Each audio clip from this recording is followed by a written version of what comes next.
दोनों के बीच में जब बातचीत की बात, दोनों बंदूकधारी की लड़ाई में ये बात आई है, तो अब उस पे चिंता करना चाहिए, उसके बातचीत के लिए एक ऐसा संतुलन बनाना चाहिए सरकार को भी। फिर ये क्यों हो रहा है, जैसे 22 तारीख को जो मतलब एक लड़ाई के लिए बंदूक की नोक पे इतने तादाद फोर्स को लेके वहाँ जो दुर्गा राज मेट्टा और करे मेट्टा जो बोलते हैं, नंबी पहाड़, ये सारे पहाड़ों में इतनी बम बारूद, इतनी गोली, इतनी चीजें चली है, उससे इतना मतलब 5-6 दिन तक लगातार युद्ध भूमि को ऐसे बना के रखा गया।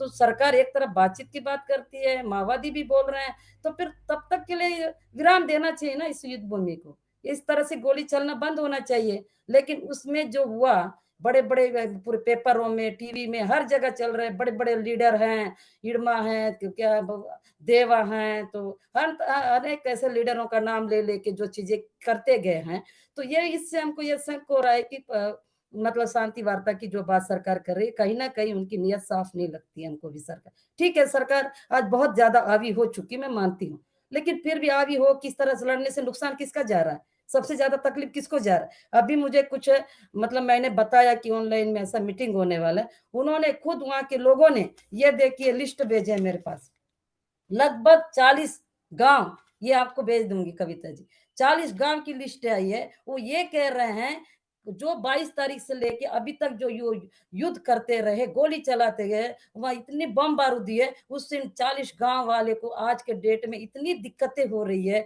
वो लोग मोआ बीनने नहीं जा सक रहे हैं, तेंदुपत्ता तोड़ने नहीं जा सक रहे हैं, नदी नाला नहीं जा सक रहे हैं, वो अपने मूल कंद तोड़ने नहीं जा सक रहे हैं, आमचूर जो भी है, वो उनसे जो एक आजादी की जिंदगी है जंगलों में, वो नहीं जा पा रहे। वो कह रहे हैं क्योंकि अब क्या जाए दीदी, इतना हर पल पल हर 5 मिनट में रॉकेट लॉन्चर और हेलीकॉप्टरों से फेंका गया, इतनी गोली बारूद हुई है। अब तो ये खतरा हो गया कि उस पहाड़ की ओर या उस हमारी जब जमीन की ओर चलेंगे तो वो रास्ता भी कितना साफ है नहीं है, गोली से बारूद से पूरा ढेर कर दिया गया। ये उनके तरफ से संदेश है। उन्होंने भी यही कहा, हम भी चाहते हैं बातचीत के लिए, हम भी आगे आना चाहते हैं, हम पूरे बस्तर के जो आदिवासी जंगलों में रहने वाले, हमारा भी ये बात आपकी जुबान से हमारी चीज को वहां तक पहुंचाइए कि हमको क्यों बातचीत करनी चाहिए, किस कारण से करना चाहिए। उन्होंने भी ये बातें कह के भेजी। तो हमारा कहना ये है कि अब ये लड़ाई तो सलवा जुड़म से भी चलता है, सलवा जुड़ में मनीष जी ने किस हद तक लड़ाई की, कितने घर कितनी चीजें तबाह हुई है, लेकिन वो लड़ते लड़ते बातचीत की बातों तो लंबे समय से आ रहा है, लेकिन आज जो है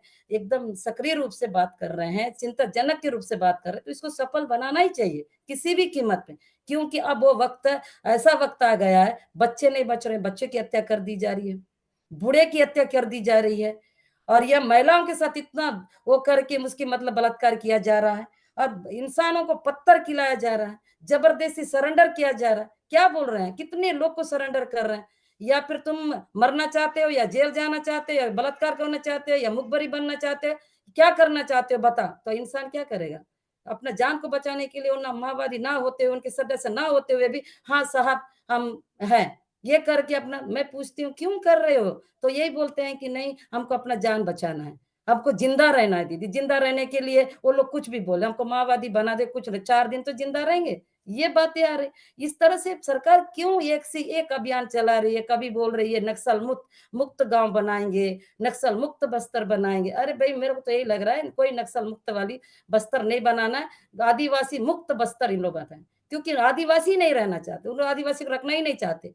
क्योंकि नक्सल का जो है, एक नक्सल को इंसान को मार सकते हैं, उनके विचारों को मार सकते हैं क्या, वो कभी मर सकता है क्या, वो ये बंदूक नीचे रखा जा सकता है, इंसान मर सकता है, लेकिन उनका जो अंदर का विचार कैसे मरेगा, वो तो नहीं मरेगा, वो तो हमेशा जिंदा रहे। उन विचारों में एक अच्छी चीज लाने के लिए क्या करना चाहिए, लोकतंत्र तरीके से वो करना चाहिए ना, ऐसा तो नहीं हो सकता। अभी मैं आंकड़ा, इसे अंदाजा में मैं आंकड़ा आप लोगों को मतलब बताती हूँ। कांकेर में जो फर्जी एनकाउंटर 29 लोग, नेशनल पार्क में 30, पिड़िया में 12, करचोली में 14, तोड़का में 6, इंद्रावती अबुजमाड़ में 20 और गमपुर और इंड्री में 30। तो मैं मानती हूँ कुछ हमारे आदि मतलब इसमें कुछ हमारे आदिवासी कई लोग इसमें फंस के उनको भी मार दिया गया। वो फर्जी निर्दोष आदिवासी हैं जिसका आवाज हमने नहीं उठाया, वो बातें बाहर नहीं निकली। पिड़िया में हम आवाज उठाए, हम लोग सब लोग ने मिलकर किया, मनीष जी भी गए थे, वो बातें आई। करचोली में भी निर्दोष आदिवासी हैं, कई जगह के इसका आंकड़ा देखेंगे तो निर्दोष आदिवासी फंस के इसको वो उसकी हत्या हुई है। और जो लोगों का हत्या अगर बंदूक भी पकड़े वो कौन है, वो भी तो मेरे बस्तर के ही आदिवासी भाई बहन है। और क्यों गए? काहे के लिए गए? किस कारण से बंदूक उठाए? ये कभी कोई सवाल कोई कोई जानने की हम लोग को कोशिश करना चाहिए। अब मैं हमको ये लगता है हमारे बस्तर का ये चिंता है आप लोग साथियों, आप लोग की मदद हमारे बस्तर की शांति वार्ता के लिए यहाँ के लिए बस्तर में आदिवासी को बचाने के लिए बहुत ही ज़्यादा ज़रूरत है। क्योंकि हमने यहाँ हमारे आदिवासी पदाधिकारियों से मैंने मिला, यहाँ से लोगों से बात करी, यही बात बोल रहे हैं बस्तरवासी लोग, क्यों दीदी अगर सबसे पहले हम कैसे बोलें? हम बोल नहीं पा रहे हैं, हमको ना डर लग रहा है। क्यों डर लग रहा है? फिर यूएपीए डाल देंगे, फिर नक्सल के केस में अंदर कर देंगे, जेल भेज देंगे, मार देंगे। तो हमारा भी ये आप सबसे अपील है कि ये ऐसा नहीं है कि बस्तर के लोग शांति नहीं चाहते, कैसे नहीं चाहेंगे? इस शांति वार्ता से उनको सुकून, उनकी आज़ादी, उनकी ज़िंदगी, उनकी बच्चे हर कोई बचेगा, उनका पेड़, जंगल सब बचेंगे। वो चाहते हैं, लेकिन आप लोग को लग रहा होगा बस्तर से कोई आवाज़ क्यों नहीं उठा रहा है? वो हमको भी लगता है, ऐसा नहीं है, लेकिन मैं यहाँ रहती हूँ, हम लोग यहाँ रहते हैं, हमको पता है। हमारे समाज स्तर पे भी यही बात हो रही है। हम बोले तो किधर से बोले? यहाँ का विपक्ष पार्टी नहीं बोल पा रहा है, कोई कुछ नहीं बोल रहे हैं इस शांति वार्ता को लेके कि ऐसा नहीं है कि शांति हम नहीं चाहते, हम चाहते हैं शांति। लेकिन मैं उनके तरफ से यार मेरा जो व्यक्तिगत अनुभव, मेरा एक चीज़ और पूछना है आप लोग से जानना, ठीक है, 2 बंदूकधारी मान के चलो, ये दोनों के बीच में बातचीत की बात हो रही है। ये दोनों के बीच में बातचीत होती है, ये मेरा ही अकेला का बात नहीं है, यहाँ और भी लोग चर्चा करते हैं। तो सरकार बोल रही है बिना शर्त से हम बातचीत करने को मानते हैं माओवादी से बात कर रहे हैं और सरकार दोनों। अगर ब माओवादी ने बंदूक रख दिया, वो अपने घुटने टेक भी लिए, कर भी लिए, तो मेरा सवाल है हम आदिवासी का क्या होगा? हम आदिवासी का क्या होगा? तो अगर इनकी तो बंदूक उठे रहेगी ना सरकार की। वो जब सरकार की बंदूक उठे रहेगी, जिस दिन हम लोग वहाँ पर पहाड़ के लिए, हमारे जल, जंगल, ज़मीन के लिए लड़ेंगे तो क्या इनका बंदूक हम पे नहीं चलेगा? नहीं होगा। ये तो मेरे को बातचीत का जो एक जो बात कर रहे हैं, इसमें कड़ी हमारे आदिवासी समुदाय, आदिवासी का संस्कृति, आदिवासी कल्चर, आदिवासी के मोते, आदिवासी के तरफ से क्या बात होना चाहिए, क्या कड़ी एक कड़ी जोड़ना चाहिए, मुझे लगता है। क्योंकि सबसे ज़्यादा तकलीफ जो झेला है, हम आदिवासी ने झेला है, हमने खोया है। हमारी पूरी ज़मीन गो मतलब मिट्टी ज़मीन पूरा मतलब बारूद के ढेर पे चला गया है। हर पेड़ में गोली, हर नाले में गोला बारूद और गोलियों का वो, कितने लोग को हमने खोया है। इसलिए आप सब साथियों से भी मेरा यही कहना है कि अगर ये बातचीत में हम आदिवासियों की भी एक कड़ी जुड़नी चाहिए। अगर दोनों बंदूकधारी अपनी-अपनी बंदूक की बातों को विराम देने की बात करते हैं, तो हमको क्या वो सुकून हम कैसे विश्वास करें कि हमारा जल, जंगल, ज़मीन बचेगा, हमारा मानवता बचेगा, हमारे बच्चे बचेंगे, हमारे वो सारे जो चीज़ें हो रही हैं बच्चे की, वो कैसे बचेंगे? ये भी तो हमको बताना होगा ना सरकार को कि हाँ, भई ये दोनों के बीच बातचीत हुई है, लेकिन आप लोगों के ऊपर कोई आँच नहीं आएगा, आप सुरक्षित हो जाएगा, आपके जंगल सुरक्षित इसका भी बात जैसा मनीष जी अक्सर बोला करते हैं और हमेशा आवाज़ उठाते हैं, 5वीं अनुसूची, पेशा कानून, ग्राम सभा, क्या सरकार उसको सशक्त कार्रवाई करने के लिए, सशक्त वो होने के लिए क्या निर्देश देगी? भारत सरकार देगा हमारा अधिकार? वन संरक्षण की बात करेगा, हमारे मानवता के बारे में वो सोचेंगे? अगर जिस दिन बताए ये कड़ी तो जुड़ना चाहिए ना, क्योंकि हम दोनों के बीच में बात करके अपना-अपना बात करके थम दें, लेकिन सबसे ज़्यादा खतरा तो आदिवासी पर होगा। तो हमारे लिए भी तो एक हमारा प्रोटेक्ट करने का हमारा वो अधिकार देना चाहिए। अगर ये अधिकार हमको मिल जाता है, ये चीज़ें हमसे मिलेगी, पैसा कानून, ग्राम सभा, ये 5वीं मनीष जी का तो एक सपना रहा है कि ये चीज़ जगना चाहिए वो है, क्योंकि वो लोकतंत्र तरीका है और वो लोकतंत्र की तरह तब हम बोलेंगे कि अडानी को भगाना है या रखना है या क्या करना है, तब उस आधार पे हम लड़ेंगे ना। क्यों सरकार के पास अडानी जाएगा, जिंदल जाए हम आदिवासी के पास है, हमसे सवाल करेगा, हम तय करेंगे ना, हमारे आदिवासी तय करेंगे। तो ये अधिकार सरकार को ये भी आप सबको मन में, आपके दिमागों में हम उतने ज़्यादा तो अनुभवी नहीं है, फिर भी मैं जो ऐसे ग्राउंड लेवल पे लड़ते-लड़ते इतना तो हम जान गए हैं कि क्या होगा, तो मेरी चिंता सबसे ज़्यादा इस बातचीत तो होना ही चाहिए। इस बातचीत से खून-खराबी बंद हो जाए, गोला-बारूद बंद और आप लोग को और बताऊँ, हर चीज़ में माओवादी का नाम ले रहे थे।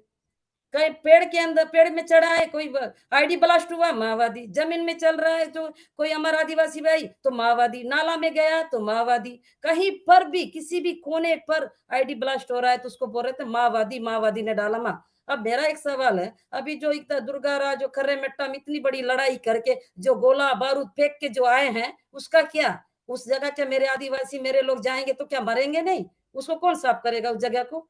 कोई सरकार को से मेरा सवाल है, वो जाए पूरी सफाई करे, वहाँ तो हमारे आदिवासी भाई लोग रहते हैं, आदिवासी लोग वो रहते हैं, वहाँ का जीव-जंतु का भी इतना खतरे में, मेरे को तो बता रहे वहाँ नीलगाय मर गया दीदी, ऐसा-ऐसा करके वहाँ पर बम बारूद फेंके, इतना हेलीकॉप्टर में फेंक रहे हैं, पूरा उस ग पहाड़ को ऐसे वो कर दें। मेरा कहना है आद एक माओवादियों को मारने के लिए, एक हत्या करने के लिए इस हद तक का चीज़ों को हत्या किया जाएगा, नुकसान किया जाए, उसके बाद उनको हत्या करेंगे। ये कैसे हत्या करें? अब जो भी चीज़ है, ये कहाँ का कानून है, सीधा पकड़ो, मारो।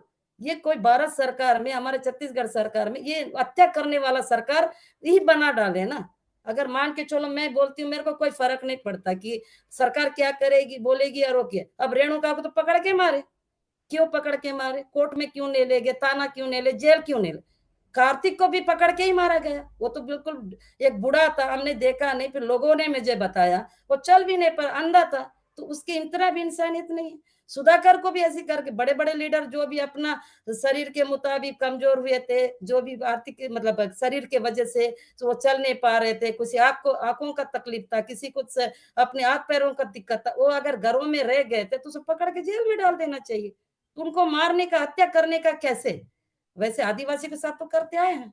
वो हमेशा घर से उठा-उठा के ले जाके वो करते आए। तो इस तरह से वो हत्या कर ही रहे हैं, ये हत्या ही है। कोई ऐसा एनकाउंटर इस तरह का लड़ाई करके पूरा मुझे तो ये लग रहा था कि जो दुर्गा राज मेट्टा मतलब क उसको गोंडी में बोलते हैं दुर्गा राज मेट्टा, करेह मेट्टा, उस लड़ाई को मुझे तो ये लग रहा था कि भारत सरकार मोदी ने इसको इतना बड़ा पैमाने में जो यहाँ पर फैला रहे थे, ऐसा लड़ाई हो रहा है, हिड़मा को ग ब ये क्या देवा और ये सब बड़े-बड़े लीडरों को पकड़ रहे हैं, ऐसा कर रहे हैं, उससे ताकि जनता ऐसा हो जाए, वाह!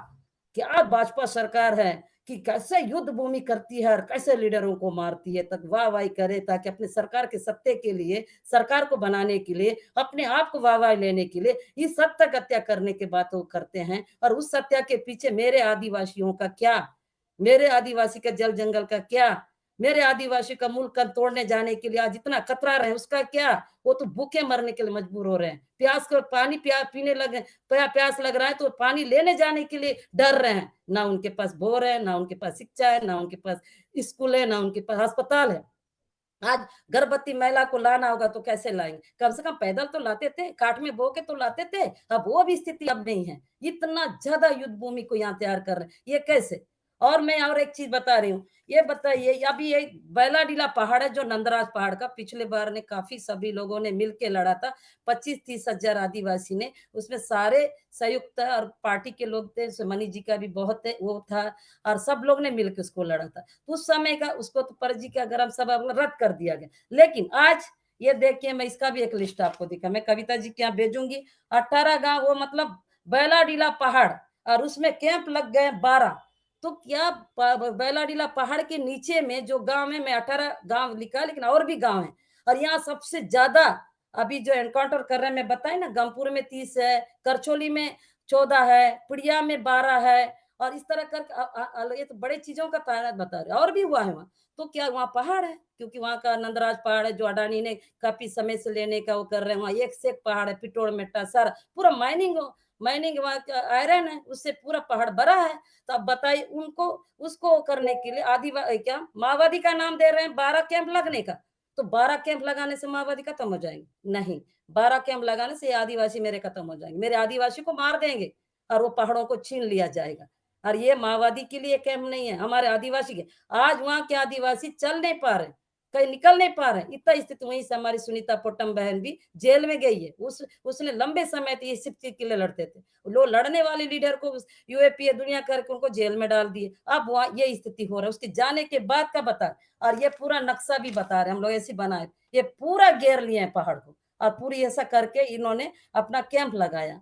तो ऐसा करके और करने से कैसे होगा बता? ये कैसे हम मानेंगे कि माओवादी के साथ सरकार की लड़ाई नहीं, हम आदिवासियों के साथ सरकार की लड़ाई और उसके बाद वही नहीं, जब्बा गट्टा में, मीना गट्टा में, कवर गट्टा में, पुरवर्ती में कितना बम बारूदे फेंका गया है, कितने झाड़ों को जख्म कर दिया, कितने पेड़ों को इस तरह से तस-नस किए, जंगलों को किए। जितने भी बात हम बोल रहे हैं ना, हम ये प्रूफ करने के लिए भी दम रखते हैं। हम जो बता रहे जितने साथी बैठे हैं इस जगह पे, तो उन सबसे अपील है, एक बार बस्तर में भी आप लोग आइए और आप लोग का आवाज़ और आप लोग बैठ के इस तरह से बात करेंगे, तो मुझे पूरा विश्वास है, ये एक ऐसे मतलब तेज़ गति से हमको चाहिए शांति वार्ता। मेरे बच्चे की जो मौतें हो रही है, वो घायल हो रहे हैं जैसे मुदवेंडी में 6 महीने की बच्ची को मार दिया गया, कितने हर किसी के उस बच्ची भी माँगेगी शांति वार्ता, उस बच्ची भी एग्ज़ैक्टली। माँगेगी चाहिए हमारा बस्तर, मुझे चाहिए मेरे को हर तरह की शांति। वो उसकी आत्मा जितने मेरे आदिवासी मरे, सारे आदिवासी का आत्मा कहेगी शांति हुआ। तब बोले उनके जाने नहीं ले ला सकते, लेकिन रहने वाले आदिवासी को बचाने के लिए आप लोग को आगे बढ़ना पड़ेगा। आप ये मत सोचिए कि बस्तर से कोई आवाज़ नहीं निकल रहा है, नहीं बस्तर से क्यों कुछ नहीं। नहीं, बस्तर वाले चाह रहे हैं, लेकिन बस्तर वाले के अंदर वो ताकत देने के लिए हमको आप लोगों को आना है, एक प्रेस कॉन्फ्रेंस करना है, बस्तर में आप लोग उतरना है और आप अगर नहीं उतरेंगे, आप जैसे लोग ताकत से आगे नहीं बढ़ेंगे, तो फिर मैं हमारे बस्तरवासी के ऊपर ये सवाल ही नहीं उठता कि वो क्यों नहीं कर पा रहे। अरे ये तो शुरू से जन्मों से सहते आ रहे हैं। तो इसलिए हमारा कहना है इस बातचीत में आदिवासी की कड़ी जोड़ना बहुत ज़रूरी है। उनकी संविधान, उसका हक, उसका अधिकार हर तरह उसके लिए आप लोग से एकदम मेरी अपील है कि आप लोग बस्तर आज हो चाहे कल हो आइए। डी राजा से तो मेरा विशेष करके उनसे भी है और गोपाल जी से जितने साथी और बैठे हैं उनसे तो मेरा एकदम अपील है कि सारे लोग जो बैठे हैं इसमें हमारे एक वकील भी आ जाए और सारे लोग मिलके एक टन प्रेस कॉन्फ्रेंस करना चाहिए। फिर थैंक यू। देखिए उसके बाद ऐसे बात नहीं करें, बिल्कुल आवाज़ उठेगी और सब चाह रहे हैं हमको चाहिए बस्तर में शांति और हमारी खून खराबी रोका, युद्ध भूमि को रोकना चाहिए। माओवादी ने बार-बार कहा है, तो माओवादी भी इस परिस्थिति में कह रहे हैं ना, उन्होंने भी देखा है कि ये युद्ध बंदूक के नोक से निर्दोष लोगों की हत्या हो रही है, इतनी हनन-पनन में पूरी बर्बाद हो रही, इसलिए माओवादी ने इस बातों को रखा। मैं मानती हूँ, ये बात पहले होना चाहिए, वो बात बाद में हो रही है, मैं मानती हूँ। लेकिन आज भी हो रही पहले होने की जगह आज हो रही है, तो उसको हमको स्वागत करना चाहिए। लेकिन मुझे सरकार हम सब नहीं मिलेंगे तो सरकार पूरी तरह से एक खेल खेल रही मुझे लगता है, उनकी नीयत साफ नहीं है। उनकी नीयत तब पता चलेगा हम सब मिलके इस बात को आवाज़ उठाएँगे। मेरा बच्चा-बच्चा आदिवासी अब जंगल के अंतिम कोने वाला को भी हम बाहर निकालेंगे, हाँ, लेकिन उसके लिए आप बहुत-बहुत लोग को आना धन्यवाद।